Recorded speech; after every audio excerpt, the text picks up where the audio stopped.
자, 우리 1:1 제자 양육 오늘 말씀 공부 44번째 시간이고, 오늘 전도에 대한 4번째 시간 같이 함께 공부를 이어가도록 하겠습니다. 자, 여러분 교재를 가지고 계신 분들은 126쪽을 다 펴셔서 126쪽의 우리 내용들을 한번 같이 지난주에 이어서 살펴보도록 하겠습니다. 자, 지난주에 126쪽에 복음 전파의 기본 자세에 대한 이야기들을 나누면서 안드레의 이야기를 이야기하고 끝났습니다. 자, 안드레가 예수님을 만나고 난 다음에 자기의 형인 베드로를 찾아가서 베드로에게 말하기를 우리가 메시아를 만났다. 그러면서 베드로를 예수님께로 데리고 나왔다라고 하는 그런 성경 구절을 우리가 보았습니다. 자, 오늘은 그 두 번째 질문의 내용을 한번 살펴보도록 하겠습니다. 자, 복음 전파의 기본적인 자세입니다. 우리가 복음 전파의 삶, 예수님 말씀 전하는 삶을 살아갈 때에 전도자로서의 우리의 삶의 어떤 기본적인 그런 태도와 어떤 자세가 필요한가, 또 어떤 마음과 어떤 그런 중심을 가지고 있을 때 우리가 복음 전파자의 그런 모습의 삶인지를 우리 교재에서 이야기하고 있는 겁니다. 자, 126쪽의 그 밑에서 그 두 번째 그 2번 써 있는 질문을 보시면 이런 질문이 나옵니다. 바울은 사람들에게 무엇을 말했습니까? 자, 사도행전 22장 15절 말씀에 참고 구절이 써 있는데, 사도행전 22장 15절 말씀에 보면 이런 구절이 기록되어 있습니다. 내가 그를 위하여 모든 사람 앞에서 내가 보고 들은 것에 증인이 되리라. 사도 바울에 대해서 하나님께서 이렇게 바울에게 그 다메섹에서 만난 예수님의 음성을 소개하면서 주님이 자기에게 이렇게 말했다는 겁니다. 모든 사람 앞에서 내가 보고 들은 것에 증인이 되리라. 모든 사람 앞에서 네가 보고 들은 것에 증인이 되리라. 자, 이 바울에게 있어서 예수님에 대하여 내가 보고 들은 것, 내가 경험한 것, 이것에 대해서 증인이 되어지는 것, 이게 바로 복음 전파에 있어서 우리 성도들이 가지고 있어야 할 기본적인 자세다라고 말하고 있는 겁니다. 이 말은 뭐냐면 언제나 내가 예수님 그 믿음 안에 살면서 예수님께서 내게 주시는 은혜, 내가 하나님 믿으면서 내가 경험한 것들, 그래서 마치 증인이 자기가 보고 들은 것에 대해서 증언을 하는 것처럼 결국 복음 전파를 위해서 우리에게 필요한 것은 보고 들은 것이 있어야겠다는 겁니다. 예수님께서 내 삶 속에 어떠한 영향을 미쳤는지, 내가 예수를 믿음으로 말미암아 내 삶 속에서 어떤 유익이 있었는지, 예수님을 믿음으로 말미암아 나의 삶에 주어진 축복이 무엇인지, 이거에 대해서 나 자신이 확신이 있어야 되는 겁니다. 그래서 내가 예수를 믿음으로 말미암아 나의 삶에 이러한 변화가 있었다라고 나 자신이 확신을 한다면, 하나님, 내가 예수님 믿으면서 하나님 섬기면서 나의 삶에 이러한 축복이 있었습니다. 그래서 하나님을 믿음으로 말미암아 내 삶에 임하였던 하나님 주시는 그런 은혜, 하나님 주신 축복, 이거에 대해서 나 자신이 증인이 될 만큼 확신이 있어야 한다는 겁니다. 이게 복음 전파를 하는 사람들에게 있어서 기본적으로 이러한 마음이 있을 때 그 사람은 복음 전파에 대한 아주 귀한 일꾼으로 쓰임받게 되는 것입니다. 확신이 없으면 내가 만난 예수님에 대한 확신, 내가 예수를 믿음으로 말미암아 내가 얻게 된 그런 하나님의 은혜와 축복, 이거에 대한 확신이 없으면 주님에 대하여 자신 있게 담대하게 전할 수가 없는 겁니다.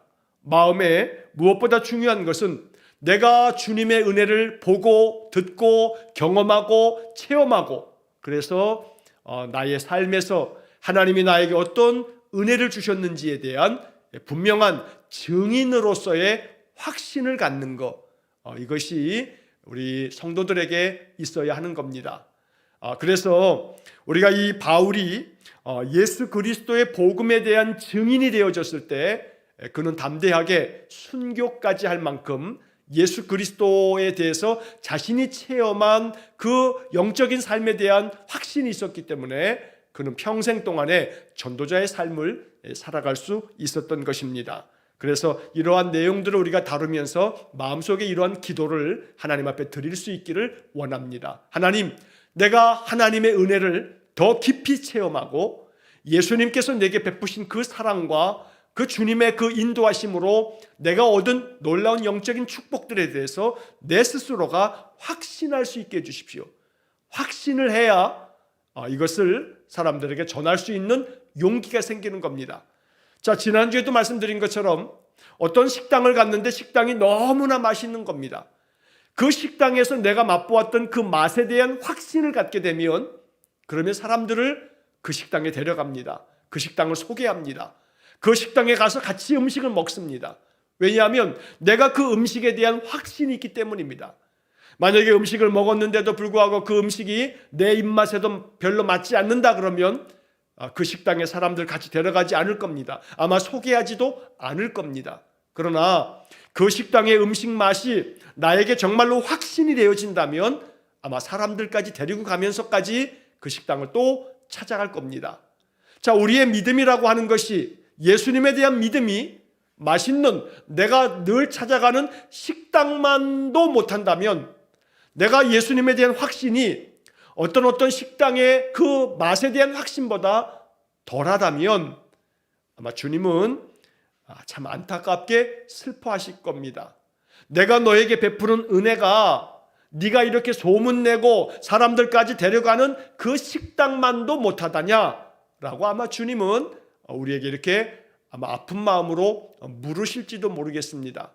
자, 그래서 그렇기 때문에 내가 예수님에 대한 영적인 은혜, 체험 이것이 더욱더 분명하고 확신 가운데 거할 수 있기를 간절히 축복합니다. 그래서 내가 만난 예수님이 나에게 이러한 은혜를 주셨노라고, 그래서 나는 지금도 주님의 은혜로 말미암아 이런 마음을 가지고 살고 있노라고, 이렇게 내가 경험했던 그 주님에 대한 확신을 가지고 이제 사람에게 말할 수 있는 그런 용기가 우리에게 있을 때 복음 전파가 이루어진다라고 말하고 있는 것입니다.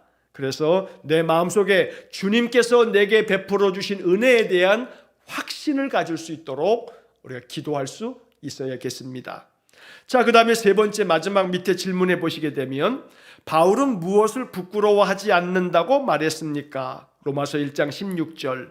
왜 그것을 부끄러워하지 않는다고 했습니까? 자, 로마서 1장 16절의 말씀에 보면 이런 성경 말씀이 기록되어 있습니다. 내가 복음을 부끄러워하지 아니하노니 이 복음은 모든 믿는 자에게 구원을 주시는 하나님의 능력이 됨이라. 자, 바울은 복음을 부끄러워하지 않는다고 말합니다. 그래서 그 질문에서 바울은 무엇을 부끄러워하지 않는다고 말했습니까? 복음을 부끄러워하지 않는다. 복음을 부끄러워하지 않는다고 성경에 기록되어 있는 겁니다. 자, 그런데 그 다음에 이어지는 질문에 왜 그것을 부끄러워하지 않는다고 했습니까?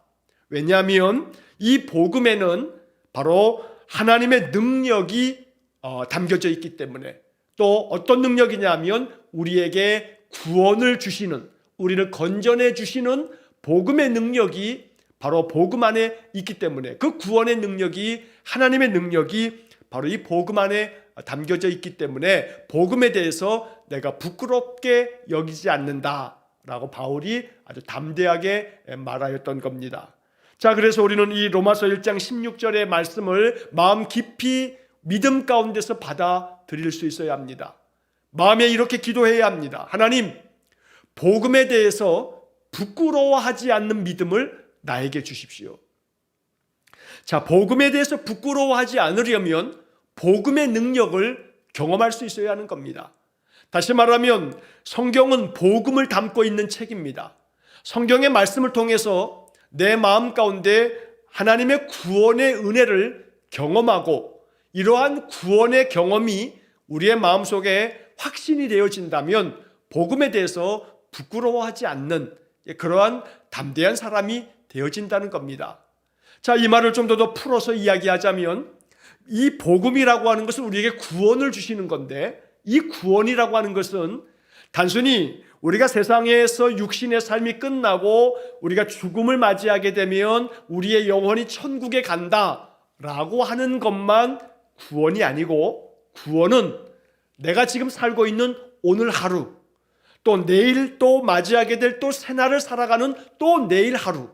그래서 내가 하루하루 이 육신을 가지고 살아가는 모든 삶 속에서도 하나님께서 내게 베풀어 주시는 복음의 그 구원의 역사를 우리가 경험하게 되는 것입니다.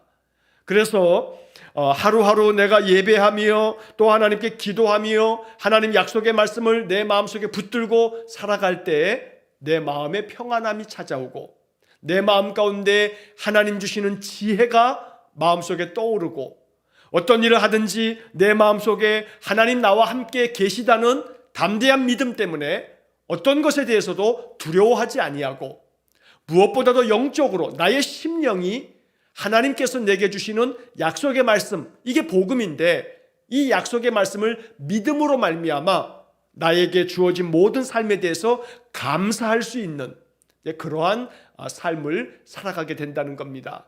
자, 그래서 우리의 마음 가운데 오늘 우리들이 이제 마음속에 깊이 기도해야 할 것은 하나님의 능력, 바로 복음 속에 담겨져 있는 하나님의 능력을 나에게 허락해 주십시오 라고 이렇게 기도할 수 있어야겠습니다. 그래서 복음에 담겨져 있는 하나님의 능력을 늘 가지고 살아가는 사람들은 언제나 어떤 삶의 자리에서도 감사가 넘쳐납니다. 언제나 기쁜 마음으로 또 하나님의 은혜에 대한 확신 때문에 내 지금 삶이 아무리 힘이 들고 어려워도 하나님 찬송하면서 기도하면서 견디어내고 이겨나가는 것, 이게 바로 하나님의 능력을 가진 구원받은 성도의 모습이라고 말할 수 있는 겁니다. 자, 그렇기 때문에 우리는 이 이야기 속에서 바울이 왜 복음을 부끄러워하지 않는가? 왜냐하면 복음 속에 하나님의 능력이 담겨 있기 때문에, 그리고 이 복음을 가지고 있는 바울 자신은 언제나 하나님의 능력을 가지고 인생을 살고 있기 때문에 내 마음속에 나의 삶 속에 나에게 능력을 주는 하나님의 복음, 이 복음에 대해서 부끄러워할 이유가 전혀 없는 것이지요. 그래서 오늘 결국은 복음에 대해서 부끄러워하지 않는 삶이 되어지려면 복음이 담고 있는 하나님의 능력을 나의 생활 속에서 경험할 수 있어야 되는 겁니다. 내가 하나님의 약속의 말씀을 딱 읽고 그 말씀을 듣고 그 말씀을 마음속에 묵상하면서 오늘 하루 동안에 말씀이 내게 평안함을 주고 말씀에 대한 믿음 때문에 내 마음이 담대해지고 하나님께서 내게 주신 약속의 말씀을 마음속에 붙잡으면서 감사가 나오고, 그래서 힘들고 어려운 인생의 문제들도 해결해 갈 줄 아는 지혜가 생기고, 그렇다면 이 사람은 하나님의 능력을 발휘하는 삶을 살고 있다는 겁니다.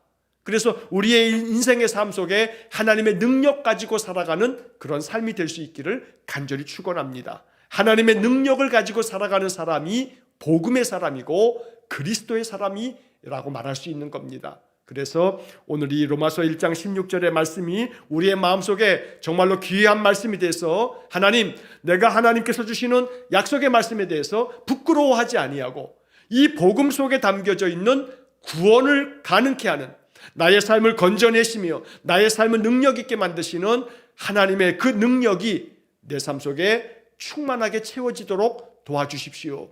오늘 이것이 우리의 기도가 될 수 있기를 간절히 축원합니다. 그렇게 되어지면 복음 전파의 기본적인 자세를 갖추게 되는 겁니다. 다시 말하면 복음 전파의 기본적인 자세는 내가 예수님 만나는 겁니다. 안드레처럼. 그래서 베드로에게도 찾아가서 자기 형제에게 내가 메시아를 만났다라고 하는 그런 소식을 전해주면서 그 베드로를 예수님께로 데리고 나오는, 결국은 내가 먼저 예수님 만나는 것이 기본적으로 필요하다는 겁니다. 내가 예수님을 만나지 못한 상태에서 예수님을 전할 수는 없는 노릇입니다. 그래서 예수님 만나기 원합니다. 예수님을 인격적으로 경험하기 원합니다. 예수님께서 메시아이심을 내 마음속에 확신할 수 있도록 주님 나를 만나 주십시오 라고 또 기도하는 겁니다. 또한 바울처럼 언제나 내가 보고 들은 것에 대해서 증인이 될 수 있도록 결국 내가 보고 들은 것에 대한 나의 확신이 있어야겠다는 겁니다. 그래서 내가 예수를 믿으면서 얻게 되어지는 놀라운 그런 예수님의 은혜, 하나님 주시는 축복에 대한 확신을 가지고 예수님에 대하여 증거할 수 있는 그러한 삶의 자세가 필요하다는 것입니다. 마지막으로 복음을 부끄러워하지 않는 그런 마음, 그래서 왜냐하면 복음에는 하나님의 능력이 담겨 있기 때문에 내가 복음을 가지고 살아간다는 것은 하나님이 주시는 능력을 가지고 살아가는 것이다. 자, 그렇기 때문에 하나님의 능력을 가지고 살아가는 그런 성도가 될 수 있기를 축복합니다. 그래서 내가 예수님께서 내게 주신 이 복음의 말씀을 가지고 살 때 하나님의 능력이 내 안에 충만하게 채워지므로, 그래서 인생의 그 어떤 삶에 대해서도 하나님의 능력 가지고 나아가는 그런 담대한 성도가 될 수 있어야겠습니다. 자, 이제 그 다음 페이지로 넘기시게 되면 128쪽에 생활을 통한 전도라고 하는 이야기가 나옵니다. 생활을 통한 전도. 자, 이 생활을 통한 전도야말로 오늘날 기독교가 세상으로부터 너무나 신뢰를 받지 못하는 이런 시대에는 더더욱이나 중요한 그런 전도의 내용이 되어집니다. 자, 지난주에도 제가 말씀을 드리기를 한국교회가 지금 이 한국 2022년도 우리 대한민국에서 한국교회에 대한 신뢰도가 18.1%밖에 안 된다라고 하는 말씀을 드렸습니다. 자, 이 한국교회에 대한 신뢰도 18.1%는 기독교 신자와 비기독교 신자들이 다 그저 여론조사를 하는 그 대상이 되어졌기 때문에 그런 거고, 자, 여론조사에서 응답한 사람들 중에 내가 기독교인이라고 응답한 사람들 중에서는 63.5%, 나는 기독교인이 아니다라고 대답한 사람 중에서는 8.8%만이 한국교회를 신뢰한다라고 이렇게 대답을 하였다고 지난주에 말씀을 나누었습니다.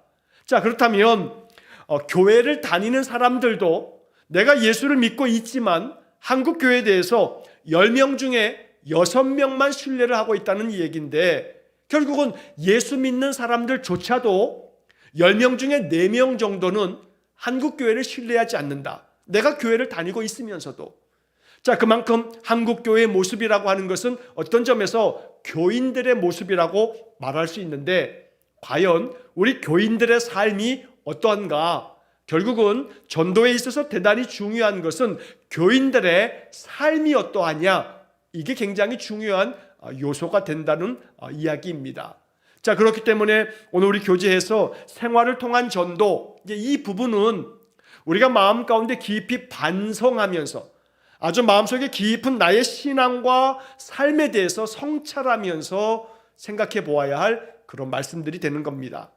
자, 첫 번째 질문을 보시게 되면 128쪽의 맨 위에 첫 번째 질문에서 어그러지고 거스르는 세대 가운데 사는 우리는 하나님의 자녀로서 어떠한 삶을 살아야 합니까?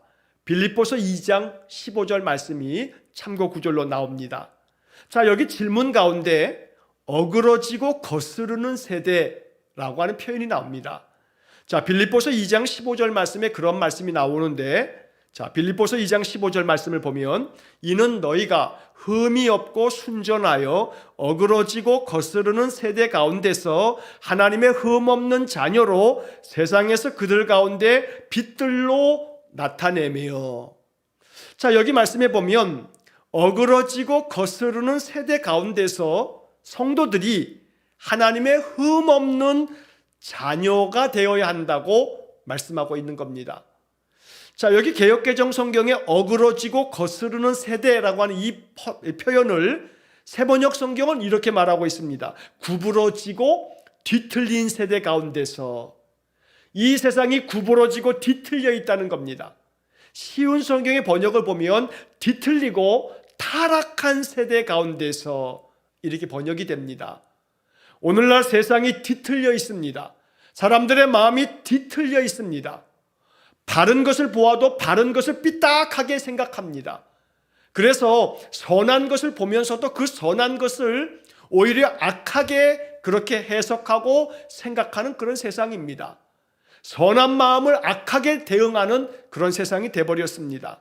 그래서 이 세상에 어그러지고 거스르는, 그래서 기독교 신자들이 아무리 선하게 행하도 오히려 그 선한 행동까지도 비난하고 저것은 아주 위선적이라 하고, 그러면서 기독교 신자들의 그 삶 자체를 완전히 부정하는 왜곡된 마음을 가지고 있는 세대, 바로 이것이 이 세상이라고 말하고 있는 겁니다. 그렇기 때문에 우리 그리스도인들은 언제나 거스르고 타락하고 뒤틀리고 구부러져 있는 그런 세상 가운데서 언제나 우리는 흠없는 하나님의 자녀로 살아가야 한다.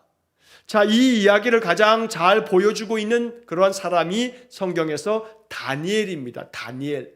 우리가 지난번에 11월 달 지금 한 달 동안에 계속해서 다니엘서를 우리가 12장까지 다 읽었는데, 자, 다니엘 6장 4절 말씀에 이런 말씀이 있었습니다. 아무 근거, 아무 허물도 찾지 못하였으니 이는 그가 충성되어 아무 그릇됨도 없고 아무 허물도 없었음이었더라. 자, 다니엘이 메데파사의 다리오 왕에게 총리로 등용이 돼서 이 메데파사의 총리가 되었을 때 메데파사 출신들이 이 다니엘에 대해서 시기합니다. 질투합니다. 그래서 어떻게든지 간에 다니엘을 끌어내리려고 합니다.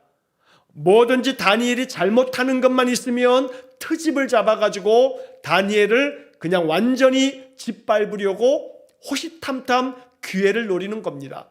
그런데 다니엘 6장 4절에서는 이렇게 다니엘을 끄집어내리려고 했던 그런 사람들이 아무리 다니엘을 찾아보고 조사해도 아무런 근거, 아무 허물도 찾아내지 못했다.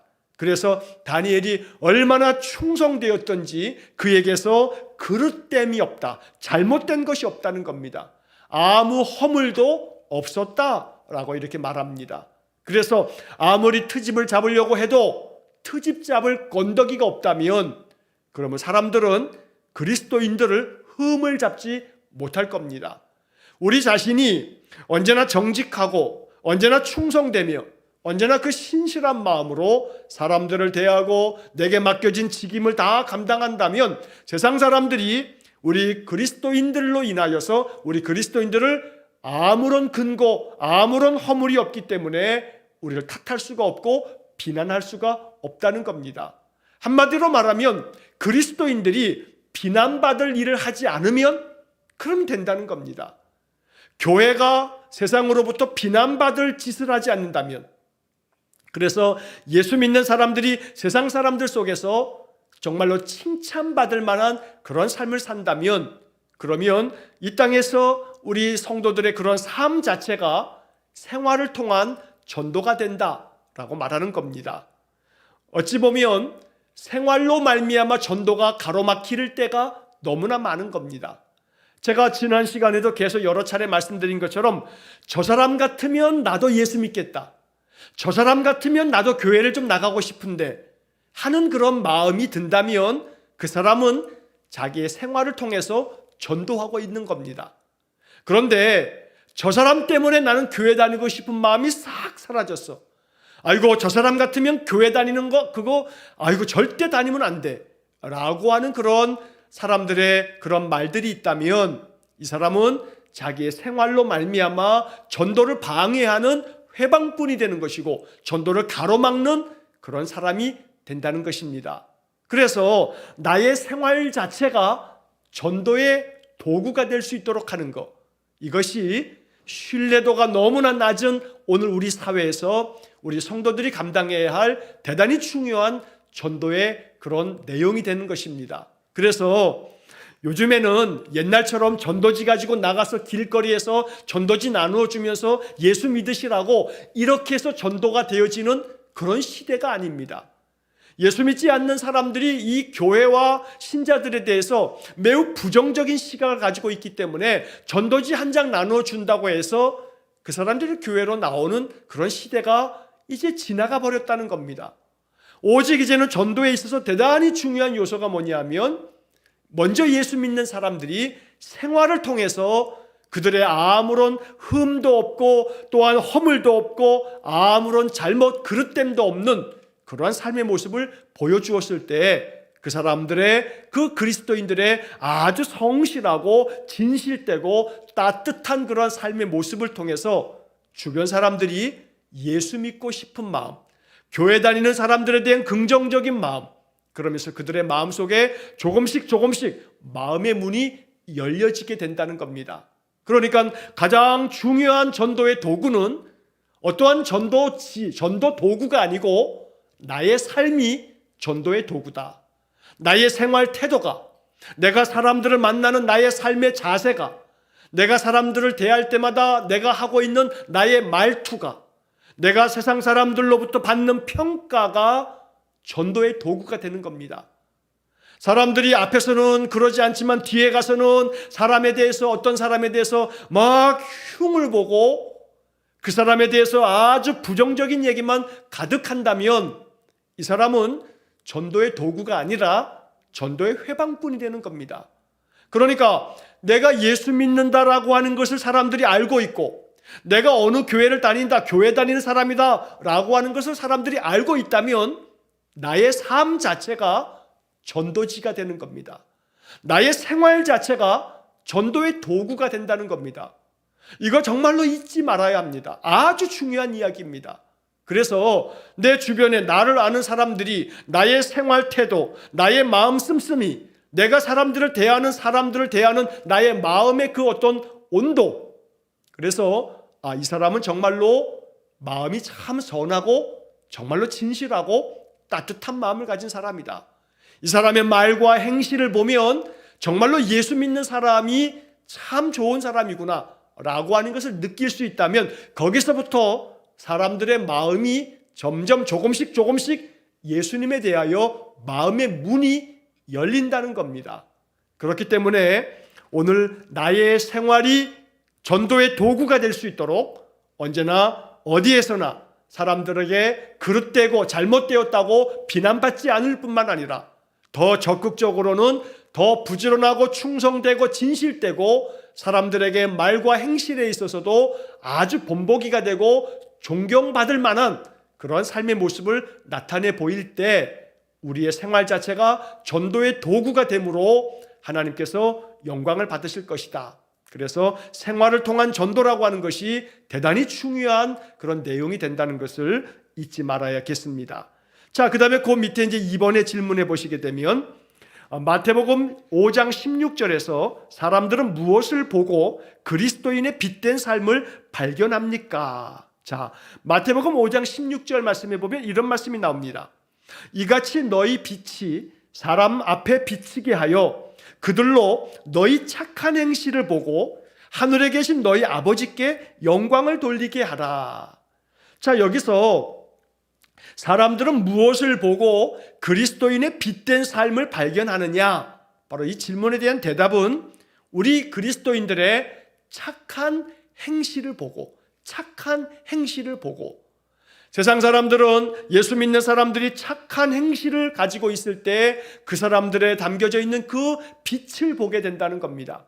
그리고 하나님 아버지께 영광을 돌리게 된다. 다시 말하면, 자, 예수 믿는 사람 정말로 참 선하고 착하네, 예수 믿는 사람 참 진실되고 거짓이 없네 라고 이렇게 말할 때 바로 예수님의 이름이 영광스러운 이름이 된다는 것입니다. 나의 악한 삶, 나의 악한 행실, 나의 어떤 그런 그릇된 그런 삶의 태도, 그래서 사람들로부터 욕을 먹는 그런 삶이라면, 사람들이 비난을 하는 그런 생활이라고 한다면, 아이고 예수 믿는 거 다 저래 그러면서 예수 믿는 사람들 모두가 다 나로 말미암아 모든 전체가 비난을 받는다면, 그러면 하나님께서 영광을 받으시는 것이 아니라 오히려 하나님의 영광을 가리는 그러한 행동이 되어진다는 겁니다. 자, 그래서 우리는 이 마태복음 5장 16절에 이 착한 행실이라고 하는 이 말이 우리 마음속에 주님께서 우리에게 명하시는 것은 착한 행실을 가지고 살아라. 우리 동네에서 내가 만나는 사람들 속에서 착한 행동을 가지고 살아라. 이것이 바로 생활을 통한 전도다라고 이렇게 말하고 있는 겁니다. 예수 믿는 사람들의 그 생활의 모습을 사람들은 다 보고 있습니다. 모르는 것 같아도 우리의 모든 행동 하나하나가 주변 사람들에게 다 보여지는 겁니다. 나타나게 되어 있습니다. 어떤 사람이 나에게 대하여 어떤 감정을 갖게 되면 그 사람이 가가지고 막 소문을 냅니다. 그런데 그 소문이 어떨 때는 매우 악의적인 소문을 만들어낼 때도 있습니다. 있지도 않은 사실을 막 거짓으로 만들어내는 정말로 마귀 같은 그러한 소문내는 악한 자들도 많습니다. 전혀 그렇지 않음에도 불구하고 거짓으로 만들어서 말을 만들어내는 그런 사람들도 세상에 많습니다. 그러한 이 세상 속에서 더욱더 우리 그리스도인들은 사람들에게 진실하고 또 그들에게 내가 그리스도인으로서의 착한 행실을 가지고 살아가는 그런 삶의 모습을 나타내 보여야 된다는 것입니다. 그럴 때 바로 나의 생활을 통해서, 나의 착한 행실을 통해서 바로 전도의 문이 열려지게 되고, 그런 가운데 이제 추수할 사람들, 그 영혼을 하나님께로 데리고 나와야 할 사람들이 그 마음이 다 열려짐으로 말미암아 하나님께로 인도함을 받게 된다는 겁니다. 그래서 오늘 이 이야기를 통해서 생활을 통한 전도, 생활 속에서 나의 삶을 통해서 이것이 바로 전도의 문이 열려지게 되는 그러한 삶이 되어지도록 우리는 우리의 생활 자체가 전도의 도구가 된다. 나의 생활 태도, 내가 생활 속에서 하는 나의 모든 언행과 나의 모든 행동이 전도의 도구가 된다라고 하는 것을 꼭 잊지 말아야 되겠습니다. 자, 그 다음에 그 밑에 입을 열어서 하는 전도의 첫 번째 부분만 오늘 살펴보겠습니다. 자, 거기 1번에 보시면 예수님께 고침을 받은 소경은 신학 훈련을 전혀 받지 않은 사람이었습니다. 그러나 그는 아주 간결하고도 효과적인 증언을 했습니다. 그는 어떤 사실을 말했습니까? 요한복음 9장 25절. 자, 요한복음 9장에서는 우리가 실로암 연못에서 그 나면서부터 맹인되었던 사람에 대해서 예수님께서 그를 고쳐주시는, 그의 눈을 밝혀주시는 그런 기적의 이야기가 담겨져 있습니다. 자, 이 이야기 속에서 유대인들은 예수님께서 이 소경의 눈을 뜨게 한 것이 안식일에 했기 때문에 안식일에는 아무것도 하지 말아야 되는 안식일법을 어겼다고 비난을 하는 겁니다. 자, 그래서 유대인들이 이 맹인되었다가 눈을 뜬 사람을 만나가지고 너의 눈을 뜨게 한 사람이 누구냐? 그 사람은 안식일을 범하였다. 이러면서 이 맹인된 사람이 눈을 뜨고 났을 때 이 사람을 추궁을 합니다. 그때 이 맹인되었다가 눈을 뜬 이 사람이 많은 유대인들에게 이렇게 대답을 하는 겁니다. 마태복음 9장 25절에 대답하되 내가 그가 죄인인지 내가 알지 못하나 한 가지 아는 것은 내가 맹인으로 있다가 지금 보는 그것이니이다. 자, 이 맹인되었다가 예수님께로부터 고침받은 이 사람이 하는 말이 나는 그 사람이 당신들이 말하는 그 예수라고 하는 사람이 죄인인지 아닌지 나는 모릅니다. 그러나 내가 알고 있는 한 가지 분명한 사실이 있는데 내가 맹인으로 태어났다가 지금 내가 보고 있다는 사실입니다. 그러니까 내가 예수님이 어떤 분인지는 내가 잘 모르지만 내가 지금 맹인으로 살았다가 지금은 내가 맹인이 아니고 눈을 보게 되었다라고 하는 거, 이거 한 가지만은 분명히 말할 수가 있습니다 라고 대답하는 겁니다. 다시 말하면 입을 열어서 하는 전도 중에 제일 중요한 전도는 내가 경험한 예수님 이야기, 이거 전하는 겁니다. 내가 경험한 예수님 이야기라 하는 것은 이 맹인된 사람은 예수님께서 나에게 찾아오셔서 내게 그 진흙을 이겨서 내 눈에 바르고 실로암 연못에 가서 씻으라 했는데 내가 그 말씀대로 했더니 내 눈이 밝아졌다. 그러니까 나는 다른 건 모르겠는데 내가 나면서부터 맹인으로 살다가 예수님 만나고 난 다음에 내가 눈이 밝아졌다 라고 하는 것을 이야기하는 겁니다. 한마디로 말하면 내가 경험한 예수님을 말하는 거, 이게 가장 귀하고 아름다운 전도가 되는 겁니다. 여기서도 말하고 있는 것처럼 내가 그를 알지 못한다. 예수님이 당신들이 말하는 것처럼 죄인인지 어쩐지 나는 알지 못한다. 나는 예수님이 어떤 분이신지 잘 모른다. 그렇지만 나는 예수님을 만나고 난 다음에, 내가 예수를 믿고 난 다음에 나는 이렇게 변화가 되었다. 이게 바로 전도의 가장 중요한 복음이 될 수 있다는 겁니다. 내가 성경은 잘 모르지만, 내가 성경의 이야기를 다 알지 못하지만, 내가 하나님이 어떤 분인지 예수님이 어떤 분인지를 잘 모르지만 내가 예수님을 믿기로 하고 예수님 믿고 난 다음에 나의 삶에 이러한 변화가 찾아왔다. 내가 예수 믿기 전에는 이러했는데 예수 믿고 난 다음에 나의 삶이 이렇게 되었노라 라고 말하는 거, 이것이 바로 가장 아름다운 전도가 된다라고 말하고 있는 것입니다. 그래서 다시 한번 우리는 내가 예수님을 경험하는 것이 대단히 중요하다. 내가 하나님의 은혜를 체험하는 것이 이것이 대단히 중요하다. 이것이 전도하는 삶에 있어서 내 삶 속에서 아주 분명한 체험이 될 때 비로소 우리는 전도자의 삶을 살아갈 수 있다는 것입니다. 그래서 오늘 이러한 이야기를 살피면서 다시 한번 안드레가 그랬던 것처럼 내가 메시아를 만났다. 내가 예수님을 믿으면서 내가 예배 생활을 하면서 내가 말씀 생활을 하면서 내가 찬송과 기도의 삶을 살면서 내 마음 심령이 이렇게 변화를 받고 살아간다라고 하는 것을 한번 여러분 깊이 생각하면서 정리해 보시기를 바랍니다. 내가 예수를 믿으면서 나의 삶 속에 찾아온 은혜가 무엇인지, 내가 예수를 믿음으로 말미암아 내 삶 속에 어떤 것이 유익한지, 내가 예수를 믿을 때 예수로 말미암아 나의 삶에 어떤 축복이 주어졌는지, 이런 것들에 대해서 나는 얼만큼 확신하고 있는지, 이것에 대해서 내 마음에 분명한 확신이 있을 때 비로소 우리는 어떤 누구에게라도 예수님의 복음에 대해서 담대한 용기를 가지고 전할 수 있게 된다는 겁니다. 오늘 우리가 로마서 1장에서 보았던 것처럼 내가 복음을 부끄러워하지 아니하노니 이 복음은 우리에게 구원을 주시는 하나님의 능력이 됩니다.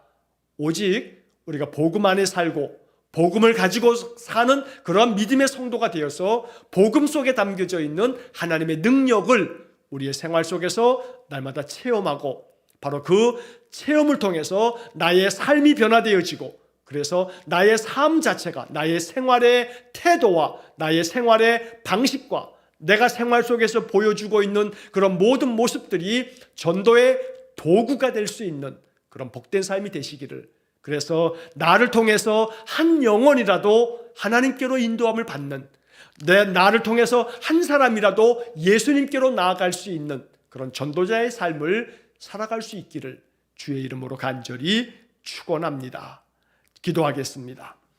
자비로우신 아버지 하나님, 오늘날 우리 시대가 전도가 너무 어려운 시대라고 사람들은 입을 모읍니다.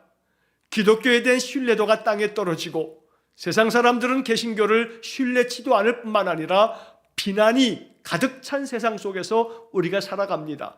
그래서 더더욱 예수 믿는 사람들은 흠이 없는 거룩한 성도가 되어서 세상 사람들에게 오히려 존중받고 우리의 삶을 통해서 세상 사람들이 예수 믿는 사람들의 그 삶의 모습을 통해서 주님을 만날 수 있도록 나의 생활 자체가 전도의 도구가 될 수 있도록 하는 것, 바로 이것이 오늘 말씀을 통해서 우리 마음 깊이 깨닫게 되어지는 하나님의 뜻인 줄 믿습니다. 하나님, 우리 성도들에게 믿음을 주셨으니 이 믿음이 날마다 복음을 가지고 복음에 담겨져 있는 하나님의 능력을 가지고 사는 그런 거룩한 성도가 되게 해 주옵소서. 그래서 내게 주시는 복음의 능력, 하나님의 능력으로 말미암아 나의 삶 속에 예수님 믿음으로 말미암아 주어지는 놀라운 축복에 대해서 확신을 가지고 우리가 만나는 사람들에게 내가 만난 예수님, 나에게 은혜를 주신 예수님, 내게 놀라운 복을 내려주시는 그 하나님을 증거할 수 있는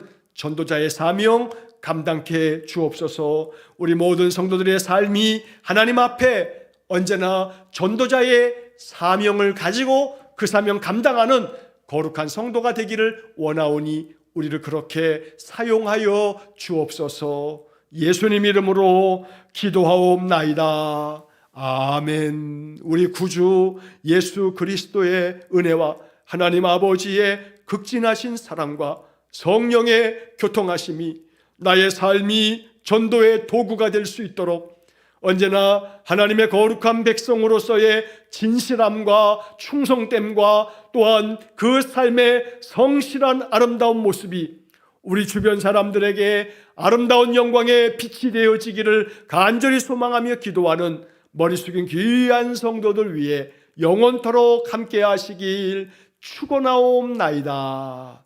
아멘.